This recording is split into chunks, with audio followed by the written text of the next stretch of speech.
கத்தரிக்காயை வச்சு, அதுவும் கம்மாக்காய் கத்தரிக்காய், கிராமத்துக்காய், நாட்டு கத்தரிக்காய், இதை வச்சு நம்ம ஒரு அருமையான ரெசிபி ஒன்று பார்க்க போகிறோம்.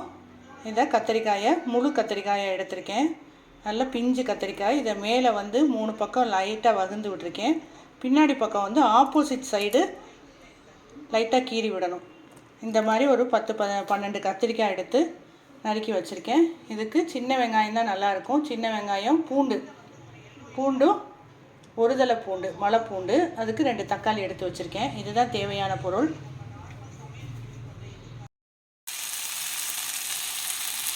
இன்றைக்கி மதிய லஞ்சுக்கு எண்ணெய் கத்திரிக்காய் குழம்பு, அவரைக்காய் பொரியல், அதோட கொஞ்சம் ரசம். புளிக்குழம்பு வச்சா கொஞ்சம் ரசம், பொரியலுக்கு கொஞ்சம் ரசம் வச்சா நல்லாயிருக்கும். அதனால் ரசத்துக்கு வந்து நான் தக்காளியும் எண்ணெய் ஊற்றி கடுகு, உளுந்தம் பருப்பு, பெருங்காயம் கொஞ்சம் நல்லா போட்டால் ரசம் நல்லா வாசமாக இருக்கும். தக்காளி, இப்போ வர தக்காளியெல்லாம் கொஞ்சம் இந்த மாதிரி தான் இருக்குது. அதனால் கொஞ்சம் உப்பு போட்டு வதக்கினா சட்டுன்னு வதங்கிடும். பூண்டு எவ்வளோக்கு எவ்வளோ பூண்டு சேர்த்துக்கிறதோ அவ்வளோக்கு அவ்வளவு நம்ம ஹார்ட்டுக்கு ரொம்ப நல்லது. அதனால் இதெல்லாம் சேர்த்து நல்லா வதக்கிட்டு ஒரு பேனில் எண்ணெய் விட்டு அதில் உளுந்தம் பருப்பு, சீரகம்,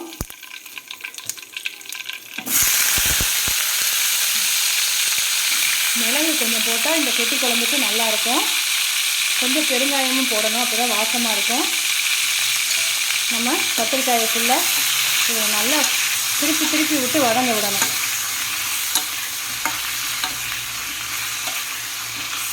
கத்திரிக்காய் நல்லா வதங்கினதுக்கப்புறம் தான், கலர் மாதிரி கத்திரிக்காய் வதங்கணும். நல்லா வதங்கினதுக்கப்புறம் தான் வெங்காயம், தக்காளியெல்லாம் சேர்க்கணும். இல்லைன்னா கத்திரிக்காய் வந்து வெங்காயம், தக்காளி சீக்கிரம் வதங்கிடும், கத்திரிக்காய் வதங்காமல் ஆகிடும். ரொம்ப கிண்டக்கூடாது. ரொம்ப கிண்டினீங்கன்னா இந்த மாதிரி கத்திரிக்காய் தனியாக வந்துடும். அதனால் லைட்டாக பிரட்டி விடணும். ரசம் நல்லா கொதிச்சிருச்சு, நுரக்கட்டி. இந்த ஸ்டேஜில் ஆஃப் பண்ணிவிட்டு ஒரு கைப்பிடி அளவு மல்லித்தலை போட்டு இறக்கிட்டா நமக்கு சூப்பரான பருப்பு ரசம் நமக்கு ரெடி ஆகிடுச்சு.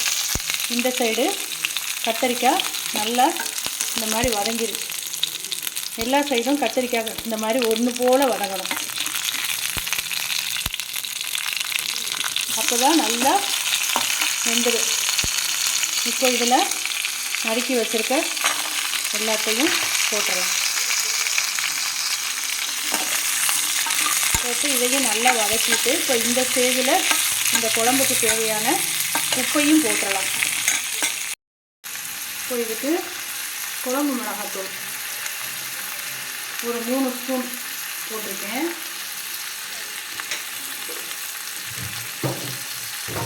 போட்டு இதையும் நல்லா இந்த மசாலா இதில் வர்ற மாதிரிக்கு நல்லா வதக்கிடணும். அப்போ தான் இந்த கத்திரிக்காய்க்கு உள்ளார அந்த மசாலா போய் வேகும். இந்த மாதிரி முழுசாக கத்திரிக்காய் போட்டு செய்யும்போது அது இன்னும் டேஸ்ட் நல்லாயிருக்கும். இதில் புளி நான் ஏற்கனவே ரெடி பண்ணி வச்சுருப்பேன். அந்த புளியில் இந்த கரண்டியால் ஒரு கரண்டி ஊற்றிருக்கேன். இதுக்கு தேவையான அளவு தண்ணி.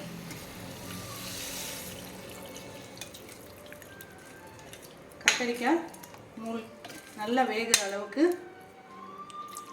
தண்ணி விடணும். விட்டுட்டு ஆனில் போட்டு ஒரு கொதி வந்த உடனே சிம்மில் போட்டு வச்சிட்டிங்கன்னா குழம்பு வந்து எண்ணெய் கத்திரிக்காய் குழம்பு.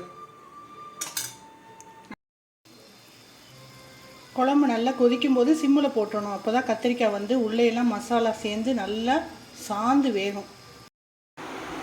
குழம்பு நல்லா கொதிக்கும்போது இதில் ஒரு 1/4 ஸ்பூன் நாட்டு சர்க்கரை சேர்த்து செஞ்சிங்கன்னா இந்த குழம்பு வந்து ஒரு டேஸ்ட் வந்து கூடுதலாக இருக்கும்.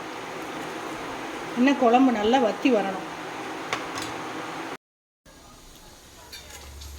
எண்ணெய் கத்திரிக்காய் குழம்பு அப்படியே தேன் மாதிரி நமக்கு சூப்பராக ரெடி ஆகிடுச்சு. பாருங்கள், அப்படியே கெட்டியாக இருக்கு பாருங்கள். எண்ணெயெல்லாம் பிரிஞ்சு, எண்ணெய் எல்லா பக்கமும் பிரிஞ்சு கத்திரிக்காயும் நல்லா வெந்துருச்சு. அதில் போட்ட பூண்டு எல்லாமே சூப்பராக வெந்திருக்கு பாருங்கள். இந்த ஸ்டேஜில் அடுப்பை ஆஃப் பண்ணிடணும். டேஸ்ட் பார்த்துட்டு எல்லாம் போட்டுட்டு உப்பு, புளி எல்லாம் பத்தலைன்னா போட்டு திரும்ப கொதிக்க வச்சு இறக்கி வச்சிடணும். நமக்கு சூப்பராக ரெடி ஆயிடுச்சு. தேன் மாதிரி இருக்குது பாருங்கள். எண்ணெயெல்லாம் பிரிஞ்சு, ஓரம் ஃபுல்லாக எண்ணெயெல்லாம் பிரிஞ்சு வருதா, இந்த ஸ்டேஜில் நம்ம இந்த குழம்பை இறக்கிடணும்.